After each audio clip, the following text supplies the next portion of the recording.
मुंबईमध्ये लवकरच 30 मजली बिहार भवन हे उभं केलं जाणार आहे।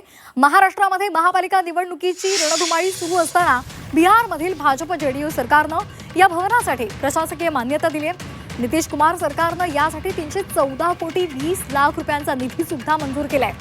बिहारमध्ये सध्या भाजप आणि नितीश कुमार यांच्या जेडीयूची सत्ता आहे आणि या सरकारच्या मंत्रिमंडळानं बैठक घेतली आणि या बैठकीमध्ये हा निर्णय घेण्यात आलेला आहे। मुंबईतील बिहार भवन प्रकल्पाला हिरवा कंदील दाखवलेला आहे।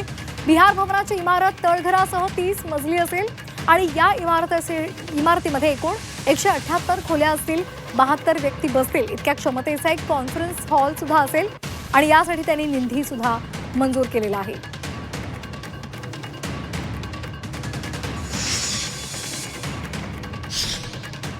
तर महाराष्ट्रामध्ये एवढी शेतकऱ्यांवर एवढी अवकाळी संक्रांत आलेली आहे।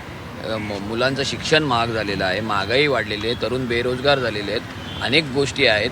ह्या गोष्टीकडे लक्ष द्यायचं सोडून ते 314 कोटी 20 लाख रुपये वगैरे खर्च करून काहीतरी बिहार भवन बांधणार आहे। माझं म्हणणं असं आहे की त्यांना ते जे बिहारी लोक इथे उपचारासाठी येतात त्यांच्या राहण्याच्या आणि खाण्याच्या सोयीसाठी तुम्ही एवढा खर्च करण्यापेक्षा बिहारमध्येच तुम्ही एवढ्या मोठ्या पैसा वापरून तिकडेच तुम्ही का नाही उपचारासाठी हॉस्पिटल मोठं उभं करत? तिकडेच करा ना। इकडे आमचे प्रश्न सुटत नाहीत, तुम्ही आमच्या पोकांडी या सगळ्या गोष्टी मारू शकत नाहीत आणि महाराष्ट्र नवनिर्माण सेना आहे तोपर्यंत हे बिहार भवन वगैरे काही होणार नाही। मुंबईत बिहार भवन बनवलं जातं, बातम्या आहेत त्या बघू आम्ही त्याच्या बातम्या आहेत त्या बघू आम्ही त्याच्या बातम्या आहेत त्या बघू आम्ही त्याच्या प्रत्येक राज्यामध्ये वेगवेगळ्या ठिकाणी भवन असतं। काश्मीरमध्ये महाराष्ट्र भवन होते, मग काश्मीरच्या लोकांनी विरोध करायचा का? महाराष्ट्र भवन आम्ही करू देणार नाही। उत्तर प्रदेशमध्ये अयोध्येमध्ये महाराष्ट्र भवन होते, तिथं अयोध्येतल्या लोकांनी विरोध केला का? तिथं महाराष्ट्र भवन होऊ देऊ नका। राज्य आपलं, देश आपला एक आहे, वेगवेगळ्या राज्यामध्ये वेगवेगळी भवनं असतात।